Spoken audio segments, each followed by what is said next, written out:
We must be live at Namm. Woohoo! With Gaz Williams, who's here in LA, and Mr. Mylar Melodies, Hi. aka Alex. Hiya. From Source Distribution. Thanks for having me. Mr. Moog and Yeah. Eventide. And Arturia and Arturia. things. Yeah, we can. So it's Sunday, so therefore we're perhaps not our most garrulous and upbeat. Speak for yourself, man! Okay, I'll speak for myself. Last night we partied, and we partied hard because Yeah. everybody deserved it. We were intending to come to you from the official live streaming hub, but there was a mix-up. When I got there this morning, there was basically no equipment, so we've had to kind of cobble this together out of various bits. So we want to thank, now what's the name of the company? Centrance. Centrance for providing us with a Mixer face. a mixer face, which is what you're hearing in the audio. So, and we've got limited battery on our devices because we weren't expecting to use this rig. So the excuse is over. Namm 2018. How was it for you? It's good. Like I've been talking, everyone's been asking this question, like, what have you seen that's kind of new and exciting? And you bump into people like, what's cool, what's new. And I think, we were talking about this before, guys. It feels like, there are some really cool bits of kit. There's a few pockets of things, but we've not seen anything that's like, this is literally going to change how we make music necessarily. Game changing. No game Are we looking changing. for the game changing? It's like, what is the game changing? I think there has been one. I'm really on that. I know what you're going to say. Yeah. Empress Zoya. That's my best thing. I went and saw that as well. Right. Just because what that is a guitar effects pedal. It's in the same sort of size as the existing Empress, like reverb and delay pedals, but it's got like a matrix of buttons on there, like switches that look a little bit like a Novation Launchpad. But what's really cool about it is that you press and from a blank patch you can press on any of those squares, load in like any module. But it can be like all the algorithms that they've got from all the pedals, so you can make a custom delay. But also you can bring oscillators in, LFOs, so you can actually use it as like a kind of virtual modular synth in a guitar. They had a key step hooked up to it with MIDI, and you could literally play MIDI, like a four voice FM synth patch. MIDI on a 1/4-inch jack. Wow, now that's great. Rock and roll. I suppose that's a game changer. Anyway, maybe a format and standard changer, which is not necessarily a good thing. It's interesting, isn't it? I think that, like you were saying, Alex, it's very hard to kind of think of these sort of any particular product that's everyone has gone, wow. I think one of the big. I should also point out we would normally insert a video at this point, but because we're on the fly and we haven't got the same system, we're talking pictures for you. Because some sort of obviously Electron Digiton. Digitoni. Yeah. Digiton. I like it's that super thing. cool. I That was a like that surprise. thing a lot. You want one? Yeah. I think that's brilliant. Because I love the Digitact, I gotta be honest. I think the form factor of the Digitact, the workflow is super fast. It's kind of, meant to be sort of like Electron for beginners. But I don't think this thing is Electron for beginners necessarily.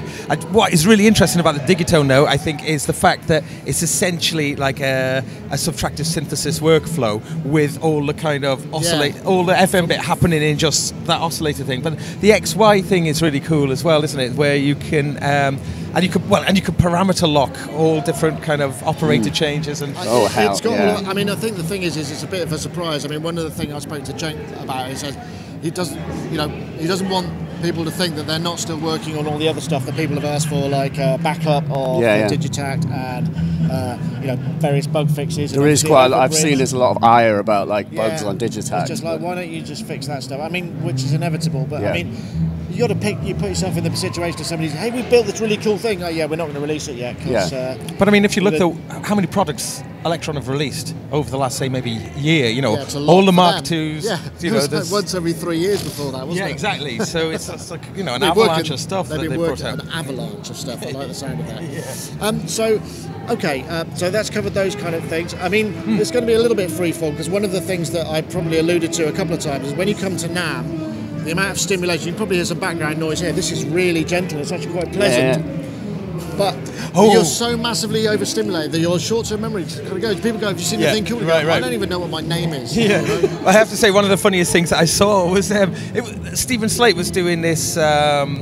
He's like, he's a real showman, isn't he? He does car salesman. Car salesman. Yes, he is. And he was doing a presentation of really clever. It does sound really good. Their whole they've got this whole mic modelling thing. They've got this Thunderbolt audio interface that's just about to come out, I think.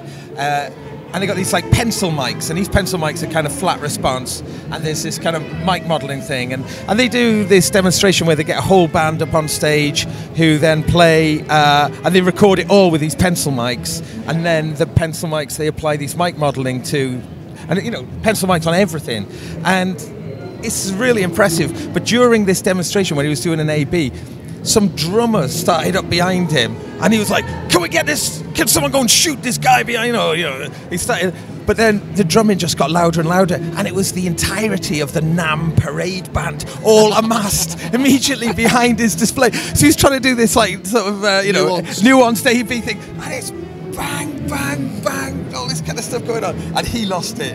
He lost it. And I thought it was funny because he was picking on me before. He goes, "I see you there, Gaz." What kind of name is Gaz? And then he's going, "I see you, Gaz," giving me those kind of doubting eyes. "I see you, I see you." So I was just stood there going, "All right." And then that thing happens. So it was very funny. But you know, I mean, he is a character, and it's great fun. And it's all good for industry, isn't it? Yeah. Okay, so I have a few points. I mean, we're going to try and keep this short because I'm not sure how long the battery's going to last on our devices, as I said. Biggest celebrity spot? It's not Jordan Rudess. I did see Jordan Rudess. I think he was endorsing something or in the process of starting to endorse it. But Mark Doty, and Cuckoo and Gaz and Nick. It's like, for me, it's bumping into like the YouTubers. There's like a bunch of people that I've communicated with but not actually met, and it's actually going up and giving them a squeeze has been really nice. But they're not, well, they're famous to me in my dear heart, but I don't know. Who have you seen, Nick? I saw Clem Burke, who's the drummer for Blondie Kids, if anyone's and he still looks like about 35, and he's got to be like 65. Oh yeah, I would have thought 65. Yeah. I had a hello. Keep your mic down a bit because we're not used to close. Sorry. I had a nice handshake and a hello with Marcus Miller, the bass legend. Sweet. Which is cool. Just saw Victor Wooten, another great bass legend, now just up there a moment ago. So that kind of gets me excited. Bass player spotting. Yeah. Nick, you saw.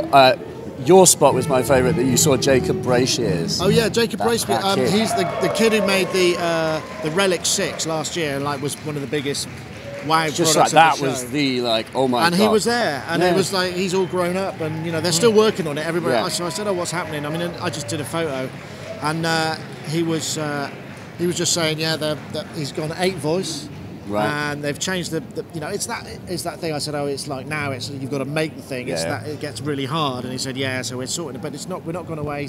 So I think we might be here next year. So stay tuned." Good lad. I mean, speaking back more to synths, I mean, what caught your eye this year? Well, I mean, I tried to see a bunch of things. It's so hard at the show. Do you want me to hold your coffee for you while you... Mate, thank you. You kind of... I've actually been relying on other people's Instagram feeds. What's that? Yeah, Mr. Synth Jam over there. Exactly. Not Synth Jam, Synth Anatomy over there. Tom, working hard. So I went and checked out this Sonicware I've got it notes, ELZ1. That's the black it's OP1. It's like the really massive OP1. Massive OP1 thing. It's big, is it? It is quite big, yeah. 3 octaves. It's not ready. Just not ready, and it's like. Yeah, I shot that. I don't want to never be disparaging, because also it's probably still it will still be in development, but it was a very simplistic. It doesn't seem to have an LFO. It has one ADSR, but that's only for the volume, and there's little things like the visual, the display. There's not enough feedback. It doesn't actually. The images, the cartoon doesn't change. Right. It's just like a static picture of. And you're bound to get a comparison, and the OP1 looks so beautiful. And it looks beautiful, but it's also how it works. That you get all this visual feedback, and turn a knob, the cow's intestines change, and that of course illustrates the point. But it felt kind of half baked. And also that Neumann Udo. Oh yeah! Wow. I mean, what a lovely looking thing. And don't get me wrong, like that as a concept, like a touch screen. There is so much possibility in touch screen device. I mean, 10-finger multi-touch. You've got a huge screen on that thing. You could have an extraordinary, unique interface that can only work on that, but it didn't work. So we got 10 minutes left. Okay. Well, I just to bring in on that.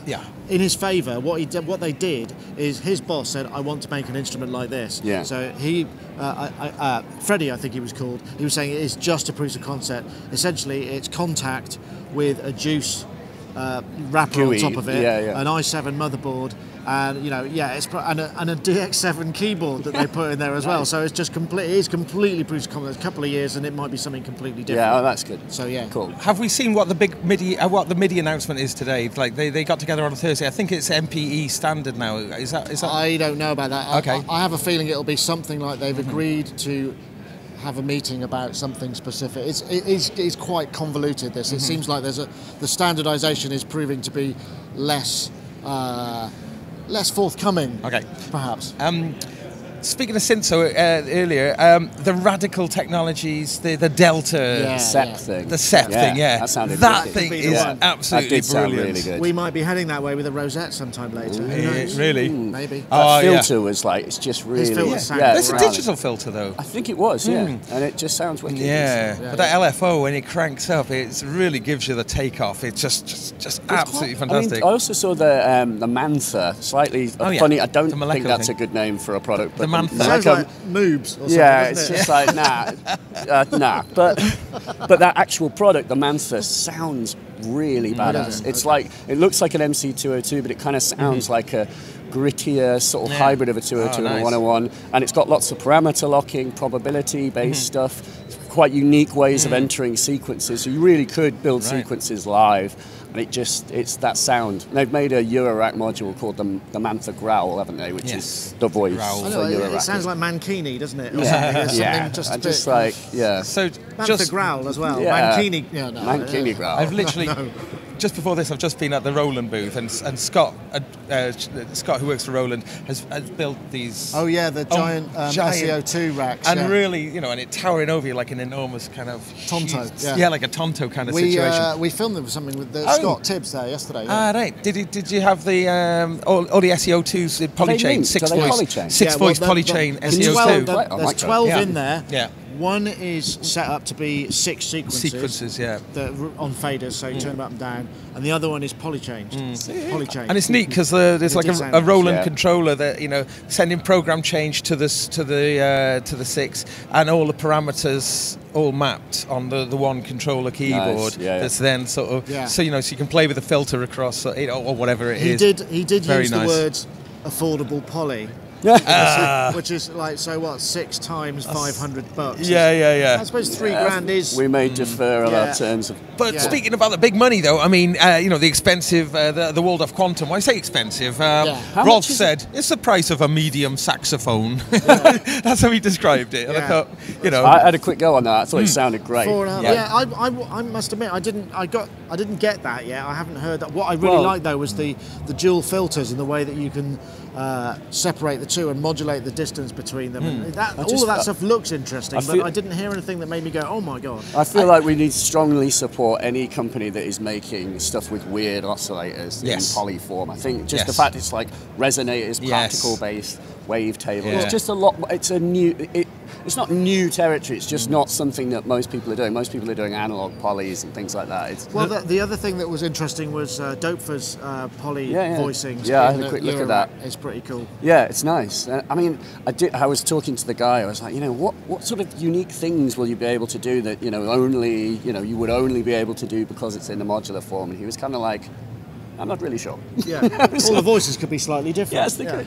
I mean, that's what you want is like multi-timbrality. There was one little story about the Quantum, which I liked, though, that Rolf said about, because I was asking him, because there's little LED lights all over it, and so you get this colour scheme going on, and it's really nice. But he said that they've had to put a special mode to change the colour scheme for one of the members of Tangerine Dream is really colourblind. So they've got like a special mode that the colourblind mode. And I just wondered how many keyboards have got like a special colourblind mode. Not so many. Actually, one thing I haven't really seen very much of is software. I mean, that's not because I didn't see, because it isn't there, but I just haven't seen much. There were a couple of things. There's the montage version of Sample Robot, which they've done with in conjunction with Yamaha, and Wave Razor, who won Best Plugin Award last year. I went to see him. Taiho Yamada, is that his name? Taiho, yeah, I think it's that. And And I must admit, we went and it was, wow, this is really cool. But then he was just showing, he said, I worked out, we've got now the editors available for that and they're about to drop it and it's going to come out. It's got 12,000 parameters. Wow. And I was kind of like, why? I sort of said, well, what does that let you do that makes it so special? And it just sort of seemed like it might have gone a little bit what we want wormhole. is more like Digitone, where it's like take a thing that's got too many parameters and make it easy for us. Yeah, exactly. There's a lot of... so it's, one thing on the software front, though, the Spectrasonics have all gone standalone. Standalone, that's true. Which is pretty cool, Keyscape, or, those things, big juicy software, I guess that the overheads, I haven't actually seen anything about it. Yeah, I was talking to Eric and he was saying that basically it means that people can play all of their, they don't have to load them up into main stage or whatever, they can just run them as standalone applications, and it's that extra overhead means they get a bit more juice out of it. Great. Yeah. And they've got some great new demo kids. I don't know what the name of the guy is. I think he plays with Chromatic or Chromeo, and he was doing some demos.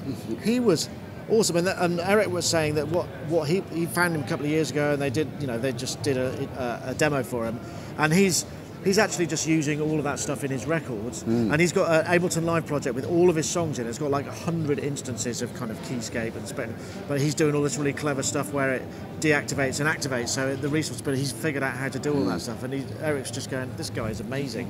I wish I could remember his name. Makes me want to learn the piano. Yeah, makes me want to not bother. Wow.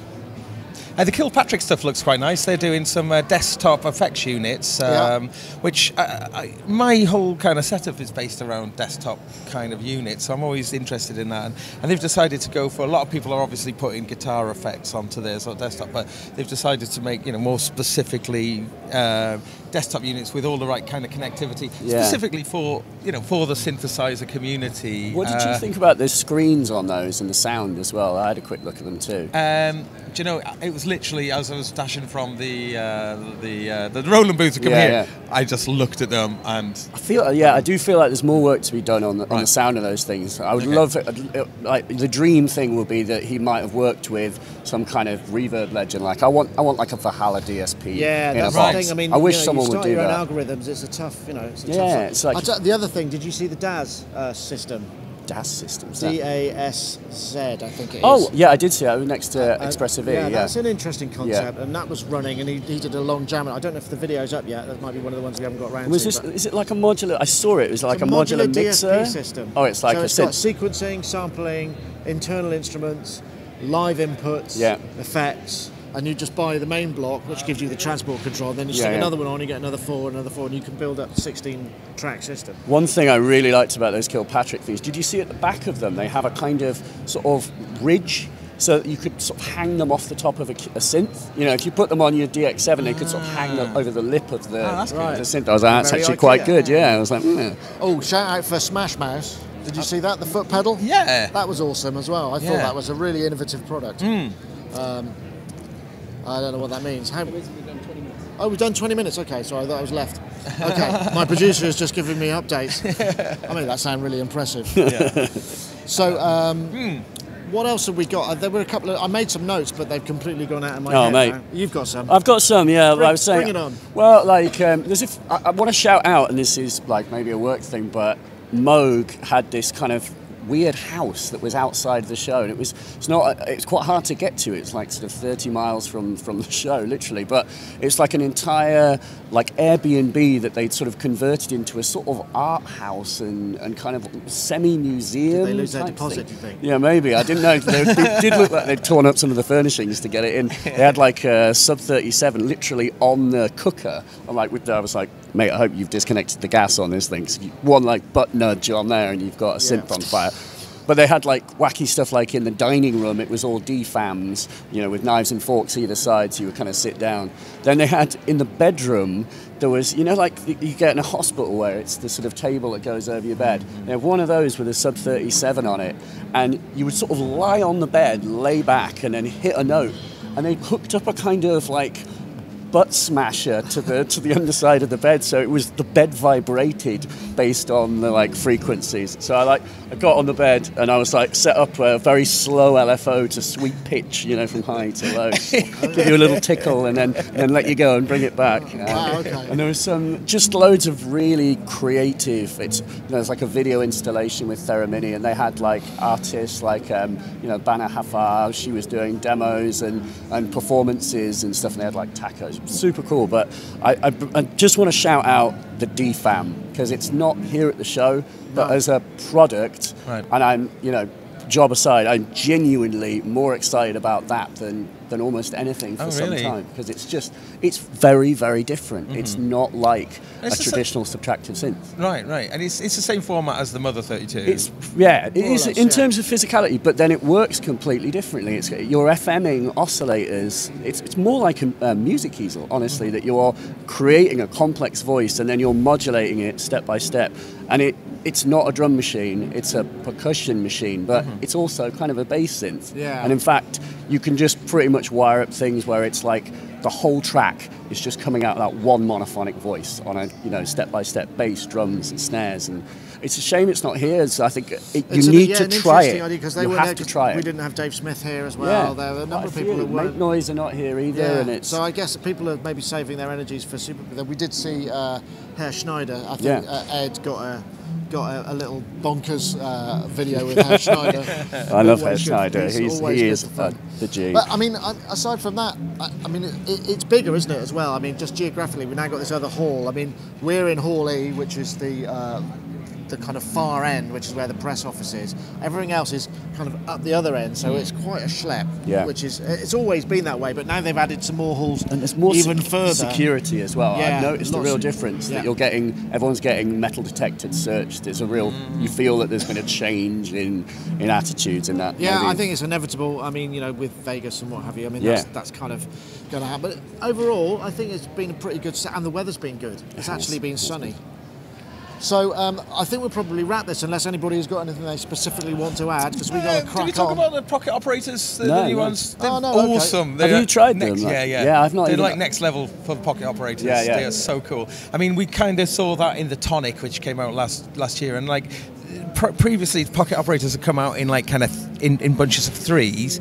And then one came out on its own, but then its two others have just now been announced. That really confused me when it came out. I was like, "Wait, I know about this one. Why are you telling me about it again?" But they are actually, I think, whereas some of the other ones in the past, they may be like, well, why would you want to use that little bleepy synth? Why not use a real synth? The thing about these new ones is they do things that are so super original. For instance, the speech synthesizer one is quite cool. You can put 8 seconds of speech into it. Once you do that, it then turns it into sort of speech. You've got 8 different speech synthesizer models, and you've got actually different pages of parameters now. So you can you can sample, trim, and filter and a few bits of no tone. I think tone. Yeah. So I mean, if you don't like that, you're still not going to like these. However, what happens is that once you start doing this stuff, you can pitch it into any key. Okay. Which for pocket operators, which have typically been locked into like one scale and things like that, these feel like you can do a lot more with it. And I can't remember which one it is. One of them is like a sampler, more of a sort of traditional sampler, although it's hardly traditional. And then there's this speech synthesizer one, but it's got a 1-track drum of the Tonic drums on as well. Okay. And like when you hear it, it's juicy. It sounds really good. Yeah. So Okay, well, I mean, I think we're probably close to wrap. We want to say thank you to our sponsors. Thank you to the guys at Centrus for the mixer, which Andy's pointing it at, I think. Oh, that's my phone. And thanks to everybody for joining us in the chat room. I think I don't think we made it to Facebook, but we're on YouTube. Thanks to Alex for joining us. Thanks for having me, Nick. And thank you to Gaz. And to the team, we've got Mira, and Jim, and Rob, and Ed, and Andy, who is there. Behind the... Oh, look. Nice feet, mate. Okay, right, that's it for this time. Thanks very much for watching. We'll see you next year. And thanks to all the people at Namm, certainly the people at Lipping Group, been really, really kind to us and accommodating. And we'll see you all very soon. Take care.